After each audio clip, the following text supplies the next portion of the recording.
नमस्कार दोस्तों, आज हम सिने कलाकार एवं एक अच्छी डांसर मलाइका अरोड़ा की जन्मपत्री पर कुछ ध्यान केंद्रित करेंगे तथा उनकी हॉरोस्कोप के बारे में एनालिसिस करेंगे तथा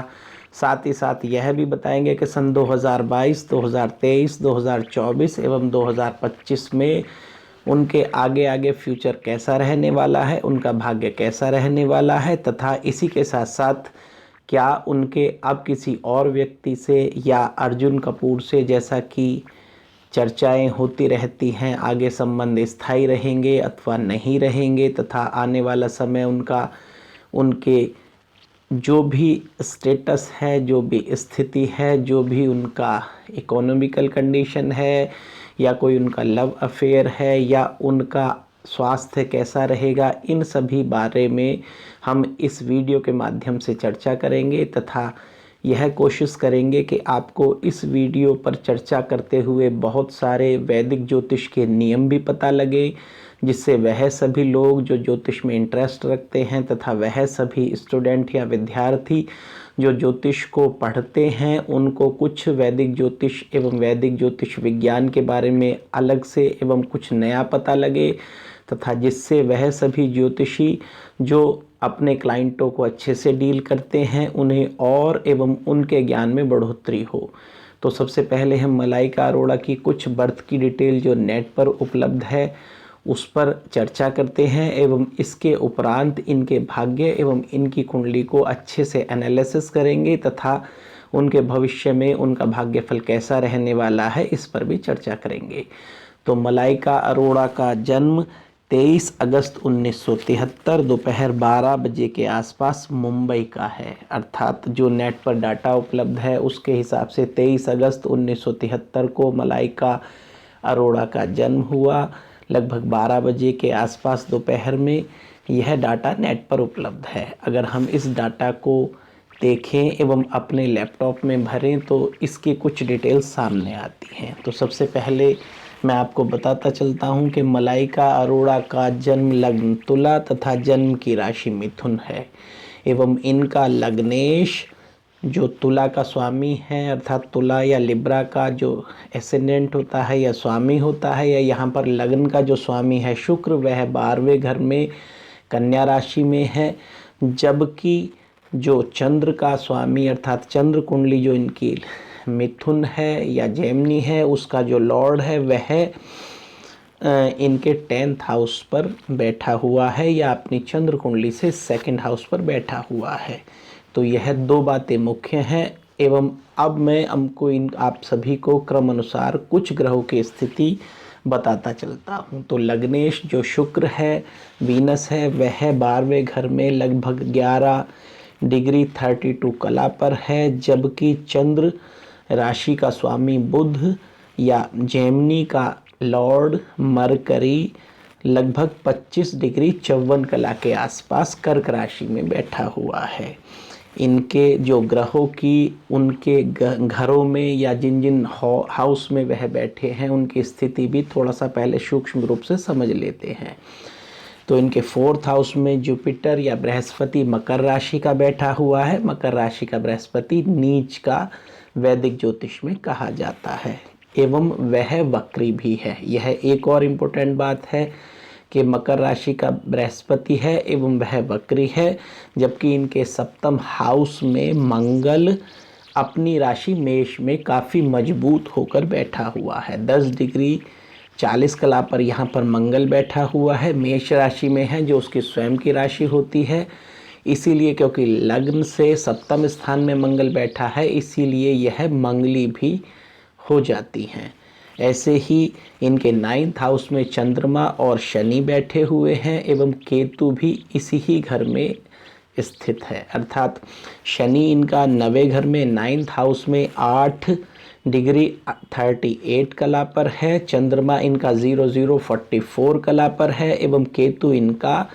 11 अंश 20 कला पर है। इसीलिए तीसरे हाउस में या 3rd घर में इनका राहु भी सेम केतु की डिग्री पर 11 अंश 20 कला पर होगा। अब अगर हम आगे बात करें तो इनके 10वें घर में बुध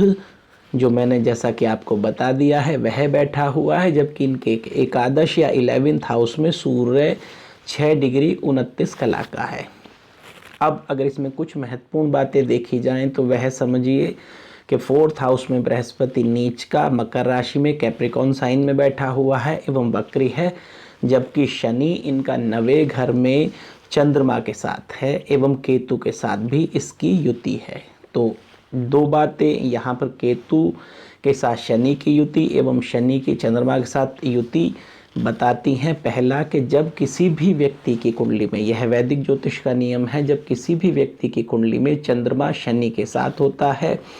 तो उस कुंडली में अगर वह कन्या में या लड़की की कुंडली में है तो विष योग क्रिएट करता है। तो इस कुंडली में क्योंकि चंद्रमा और शनि एक ही साथ हैं तथा उनके बीच में डिग्रियों का भी बहुत अधिक अंतर नहीं है एवं एक ही भाव पर स्थापित हैं, तो यहाँ पर चंद्रमा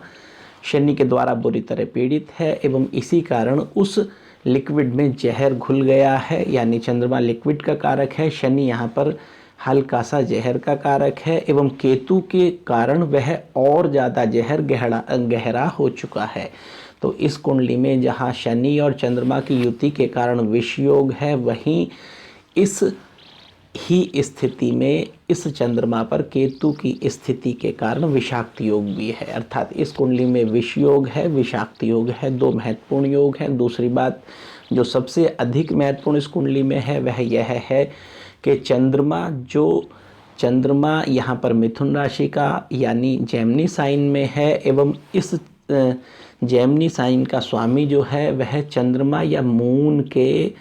कर्क या कैंसर साइन में है, अर्थात इन दोनों में चंद्रमा और बुध में यहाँ राशि परिवर्तन एक्सचेंज का योग है। यह दूसरी महत्वपूर्ण स्थिति इस कुंडली में है,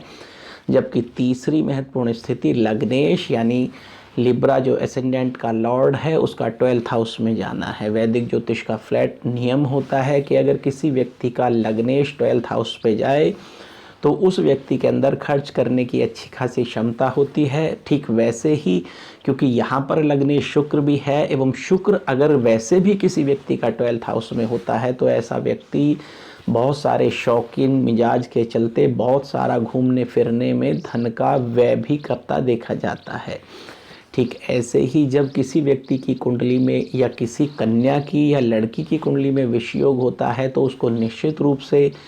वह जब भी विवाह करती हैं तो उसमें परेशानी होती ही होती है एवं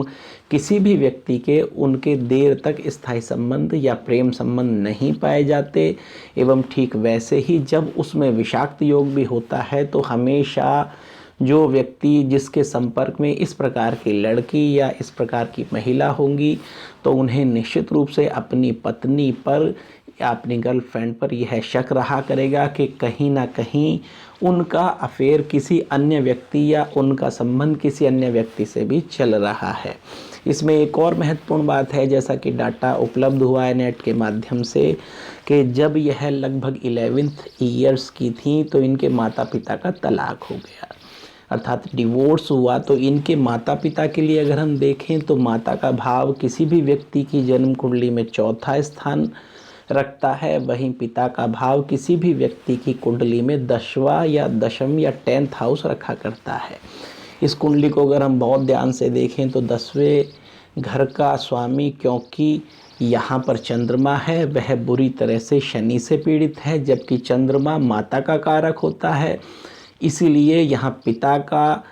भाव का स्वामी चंद्रमा है परंतु वह कारक माता का है। ठीक वैसे ही माता के घर में नीच का बृहस्पति बैठा हुआ है, इसीलिए निश्चित रूप से इनके माता और पिता के बीच में तलाक हुआ एवं उनके जीवन में बहुत अधिक अंडरस्टैंडिंग आरंभ के 1.5 वर्ष के उपरांत बिगड़नी शुरू हो गई एवं उनको निश्चित रूप से तलाक लेना पड़ा। एक और बात कि लगभग जब यह 11 वर्ष पूरा कर लेती हैं तो इस कुंडली के हिसाब से इनके माता पिता का तलाक हुआ। तो सिंपल सा रूल है कि बृहस्पति इनका जब इनके माता पिता का बीच में डिवोर्स की स्थिति फॉर्म हुई एवं वह डिसाइड हुई तो निश्चित रूप से इनका बृहस्पति वहीं आ गया होगा जहां पर इनका जन्म का है। तो इसी कारण उस नीच के बृहस्पति ने इनके मदर फादर के बीच में तलाक करा दिया। यह इस कुंडली में महत्वपूर्ण बात थी। इसीलिए मैंने उन सभी लोगों को जिनकी जिज्ञासा सिने कलाकारों के घर वालों के बारे में महत्वपूर्ण जानने की होती है, उनके लिए यह बात मैंने आपको एक्स्ट्रा बता दी। अगर हम बात करें कि इनका खुद का मलाइका अरोड़ा का तलाक जो हुआ वह 11 मई 2017 को अरबाज खान से हुआ, तो ऐसा क्या कारण था? तो 11 मई 2017 में अगर हम गोचर को खींचे तो निश्चित रूप से अब अगर 17 है तो 17 में अगर हम 5 ईयर जोड़ते हैं तो 22 बनता है। तो सन 22 में जो सन 22 में जो शनि है वह कुंभ में आएगा। अगर उसमें से हम 5 वर्ष माइनस करें तो 2017 बैठता है। शनि एक राशि पर 2.5 वर्ष रहता है, इसीलिए इसका मतलब बड़ी सिंपल सी बात है कि शनि उस समय पर जब इनका अरबाज खान से तलाक हुआ होगा तो धनु राशि पर होगा। इसीलिए धनु राशि पर या चंद्र कुंडली से सप्तम हाउस पर 2017 में शनि ट्रांजिट में या गोचर में चल रहा था, जिस कारण से इनकी कुंडली में वह अरबाज खान के साथ तलाक हो गया। अब अगर हम बात करें कि इस कुंडली में क्या इंटरकास्ट मैरिज के योग हैं, तो निश्चित रूप से इस कुंडली में इंटरकास्ट नहीं इंटर रिलीजन के योग अधिक थे एवं इसी कारण इनके तलाक होने की संभावना भी इस कुंडली के हिसाब से अधिक बढ़ गई। ठीक वैसे ही इस कुंडली में इंटर रिलीजन के योग अधिक बनने का कारण इनका राहु चंद्रमा से सप्तम स्थान पर बैठा हुआ है। अगर किसी भी लड़की के सप्तम स्थान पर चंद्रमा से राहु बैठे एवं चंद्र कुंडली से सप्तम स्थान में बैठे एवं उस चंद्र कुंडली के साथ साथ उस चंद्रमा पर भी शनि एवं राहु का दोनों का प्रभाव पड़ रहा हो, जबकि सप्तम स्थान का स्वामी जो चंद्र कुंडली से है वह बृहस्पति नीच का भी हो, तो ऐसी स्थिति में इंटर रिलीजन तक के योग बनते हैं। इंटरकास्ट मैरिज तो केवल छोटे योग शनि एवं चंद्रमा की परस्पर स्थिति से बनते हैं, परंतु अगर उन पर उस कॉम्बिनेशन पर गहनतम राहु का प्रभाव भी पड़ जाए तो इंटर रिलीजन तक अर्थात दूसरे धर्म में शादी तक के योग बनते हैं। ऐसा मलाइका अरोड़ा की कुंडली में घटित हो चुका है। अगर हम बात करेंगे क्या इनका वैवाहिक जीवन आगे आने वाले समय में ठीक रहेगा, तो सबसे पहले जो 3 मुख्य ग्रहों के गोचर हैं उन पर दृष्टिपात हमें करना होगा। इसी वर्ष अर्थात 2022 में सबसे पहले 12 अप्रैल 2022 को राहु बदलेगा एवं वह टॉरस साइन से एरिस में जाएगा, अर्थात वह वृषभ राशि को छोड़कर मेष राशि में आएगा। उल्टा चलता है इसलिए मेष राशि में आएगा, एक कब राशि में आएगा एवं मेष राशि इनके सप्तम हाउस में है। तो निश्चित रूप से यहाँ पर वह अब आने वाले 1.5 वर्ष तक मेष राशि में राहु रहेगा एवं उसके उपरांत अगले 1.5 वर्ष तक यह मीन राशि में जाएगा। ठीक ऐसे ही जो 13 अप्रैल 2022 है उसमें बृहस्पति इनका कुंभ राशि को छोड़कर मीन राशि में अर्थात छठे घर पर चला जाएगा एवं धीरे धीरे वह फिर मीन से मेष, फिर वृष, फिर मिथुन एवं फिर कर्क ऐसे बढ़ता हुआ आगे को चलेगा। यानी आने वाले 5 वर्षों में वह 4 राशियां पार कर लेगा, तो निश्चित रूप से वह बढ़ता बढ़ता बढ़ता बढ़ता मिथुन राशि तक पहुंचेगा। ठीक ऐसे ही जो शनि है वह 29 अप्रैल 2022 में उसे ट्रांजिट में चेंज होना है, गोचर में चेंज होना है एवं वह कुंभ राशि में आएगा। कुंभ राशि इनकी कुंडली में 5th हाउस पे है, जो प्रेम संबंधों के लिए जाना जाता है। 5वें घर से हम प्रेम संबंध, एजुकेशन, संतान, बुद्धि एवं इसी के साथ साथ हर उस प्रकार की स्थिति को जो प्रेम में घटित होनी है देखा करते हैं। प्रेम विवाह का योग हमने अभी तक जो सिने कलाकारों की कुंडलियां बनाई हैं उनमें जो योग बताए हैं वह आप अच्छे से उनको देखें, समझ लें, लेकिन फिर भी मैं यहाँ पर सूक्ष्म रूप से बताता हूँ कि जब दूसरे घर का स्वामी सप्तम हाउस में, पंचम घर का स्वामी दूसरे घर में या लग्न का स्वामी पंचम घर में एवं इन्हीं के साथ साथ इन तीनों घरों के स्वामी सप्तम हाउस में या सप्तम हाउस का स्वामी इन 3 घरों के स्वामियों के साथ, लॉर्ड्स के साथ जब अपने एसोसिएशन करता है, किसी प्रकार के संबंध बनाता है, तो निश्चित रूप से प्रेम विवाह का योग बना करता है। तो इस कुंडली में भी जो दूसरा घर है एवं जो सातवां घर है, उन दोनों का ही स्वामी यहाँ पर मार्स या मंगल है, क्योंकि मेष राशि का स्वामी जो सप्तम हाउस में है वहाँ पर वह खुद बैठा हुआ है मंगल, एवं दूसरे घर में इनके लग्न से वृश्चिक राशि या स्कॉर्पियो साइन बनता है, उसका स्वामी भी मंगल वैदिक ज्योतिष में कहा गया है। तो दूसरे घर का स्वामी सप्तम हाउस में बैठा हुआ है, एवं ठीक ऐसे ही इनका अगर हम टोटल व्यू देखें तो सप्तम का स्वामी यहाँ पर अपनी ही राशि में बैठा हुआ है, ठीक इनका लग्नेश 12th हाउस में बैठा हुआ है, जबकि इनके 5वें घर का स्वामी 5th हाउस का लॉर्ड शनि वह 9वें घर में चंद्रमा के साथ है। तो ऐसी स्थिति में इनका प्रेम विवाह संपन्न हुआ। अगर हम बात करें कि कलाकार की, तो इनकी तुलना में यह डांसर अच्छी हैं, जबकि कलाकार बहुत अच्छी नहीं कही जा सकती। डांसर ये इसलिए अच्छी हैं क्योंकि शुक्र इनका 12वें घर में है। वह सभी लोग जो डांस की प्रैक्टिस करते हैं एवं डांस के संबंधित चीज़ों में अपना कैरियर बनाना चाहते हैं, तो उनका निश्चित रूप से शुक्र 12th हाउस को संबंध करे एवं लग्न के साथ साथ 12th हाउस का एसोसिएशन करे, तो निश्चित रूप से उस व्यक्ति के डांस के क्षेत्र में या कला के क्षेत्र में तरक्की करने के योग अधिक होते हैं। इसीलिए यह एक अच्छी डांसर अधिक, जबकि कलाकार कम है, क्योंकि 2nd हाउस का जो स्वामी है वह सप्तम हाउस में मंगल होकर बैठा हुआ है, इसलिए इनको एक्टिंग के क्षेत्र में बहुत अच्छी सफलता नहीं कही जा सकती। परंतु क्योंकि 5th हाउस का स्वामी 9वें घर में है एवं यहाँ पर शनि 5th घर का स्वामी होकर अपने से 5th में यानी 9वें में बैठा हुआ है, चंद्रमा के साथ बैठा हुआ है, तो ऐसे व्यक्ति की एक्टिंग बहुत अच्छी नहीं होगी, इसीलिए यह एक्टिंग के क्षेत्र में कम, जबकि डांसर की स्थिति में अधिक सफल कही जा सकती हैं। अगर हम इसमें देखें कि आने वाले समय में इनके जीवन में क्या प्रेम के या अफेयर्स के कोई योग हैं, तो निश्चित रूप से आने वाले समय में 2022 के उपरांत जब शनि यहाँ पर 29 अप्रैल 2022 में इनके 5th हाउस में घूमता हुआ आ जाएगा, ठीक वैसे ही राहु इनका उसी मंथ अर्थात 12 अप्रैल 2022 में सप्तम हाउस में आएगा। तो यह दोनों ही स्थितियाँ इनको, यानी अभी जैसा कि र्यूमर्स उड़ती है कि अर्जुन कपूर के साथ इनके संबंध हैं, तो निश्चित रूप से जो भी इनका प्रेमी है, चाहे वह अर्जुन कपूर हो या कोई भी, तो उससे इनका संबंध विच्छेद का योग इसी अप्रैल के महीने के बाद शुरू हो जाएगा, अर्थात अप्रैल 2022 के बाद शुरू होगा एवं 2023 तक आते आते वह पूर्ण रूप से खत्म होगा। एवं फिर इनके जीवन में 2023 में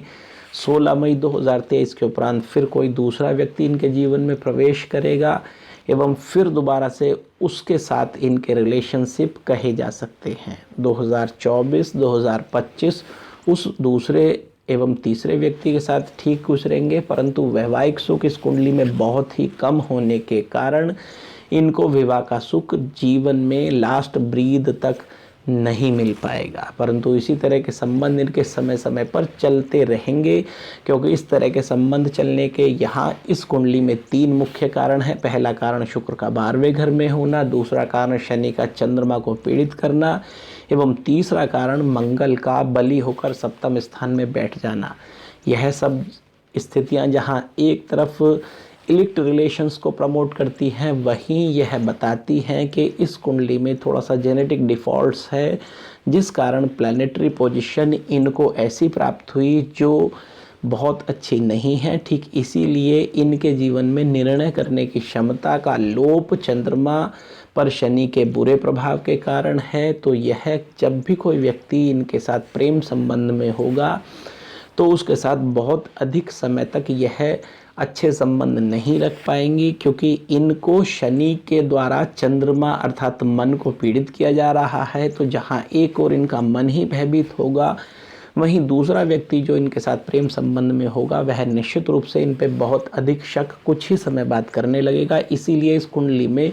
वैवाहिक जीवन असफल ही कहा जा सकता है। अगर हम इस कुंडली में आगे आने वाले समय में पैसों की बात करें तो लाभ यानी धन का लाभ इनको 2022 में तो बिल्कुल नहीं होगा। 2023 में थोड़ा सा लाभ यह ग्रह दिखाता है, परंतु 2024 फिर दोबारा ख़राब है। उसके बाद जाकर 2025 या 2025 के भी बाद जाकर यह इसकी धन की मनी की स्थिति सुधरने लगेगी। परंतु फिर भी इन्हें 2022 में एक छोटा सा समय का टुकड़ा जो है वह दिखाता है। सितंबर 2022 से लगभग मई 2023 के बीच में इन्हें धन का कुछ लाभ निश्चित रूप से होगा, चाहे वह इन्हें किसी भी माध्यम से हो। अगर हम इस कुंडली में देखें कि आने वाले समय में क्या इनको कोई दीर्घ बीमारी, स्वास्थ्य या इनकी आयु का हानि का कोई योग तो नहीं है, तो इस कुंडली के हिसाब से इनकी आयु को फिलहाल कोई 2026 तक खतरा नहीं है एवं कोई दीर्घ बीमारी का भी योग इस कुंडली में कम से कम 2025 तक तो नहीं दिखाई देता। इनको जब भी कोई परेशानी होगी, क्योंकि इनका चंद्रमा शनि से पीड़ित है, तो नर्वस ब्रेकडाउन, हाइपरटेंशन, अजीब सा इरिटेशन एवं वह सभी लोग जो स्ट्रेस के चलते रोग उत्पन्न करते हैं, वह सभी रोग जो स्ट्रेस के कारण होते हैं वह इनके जीवन में घटित होंगे, ऐसा इनकी कुंडली दिखाती है। आने वाला समय मलाइका अरोड़ा के लिए बहुत अच्छा नहीं कहा जा सकता, परंतु 2025 के बाद इनके कैरियर में बहुत तेज़ी के साथ परिवर्तन होगा तथा हो सकता है 2027 के बाद इनका कैरियर पूरी तरह से ख़त्म हो जाए। 2025 से 2027 तक इनका कैरियर अच्छा रहेगा, जबकि 2025 तक केवल 2024 एवं सितंबर 2022 से मई 2023 तक कुछ ठीक, उसके बाद 24 में ठीक है, लेकिन बहुत अच्छी स्थिति 2025 तक, बहुत अधिक धन की स्थिति इनके जीवन में नहीं कही जा सकती, क्योंकि इनका शुक्र 12वें घर में है एवं 12वें घर का शुक्र मन में विभिन्न प्रकार की हलचलें तथा एक अजीब सा मन में इरिटेशन के चलते लगातार यह फील करना कि मैं बंध गई हूँ, मैं निश्चित रूप से बंधी हूँ, डिसीजन नहीं ले पा रही, इसीलिए ऐसे व्यक्तियों की अक्सर वैवाहिक जीवन खराब ही देखा जाता है। तो मलाइका अरोड़ा को किसी भी एस्ट्रोलॉजर से अच्छे से राय लेनी चाहिए तथा अपने जीवन में स्थायी रूप से शनि एवं राहु का उपाय कराना चाहिए, जिससे कि इनका जीवन सुखमय हो। मैं आशा करता हूँ कि मेरी वीडियो आपको अच्छी लगी होगी। नमस्कार।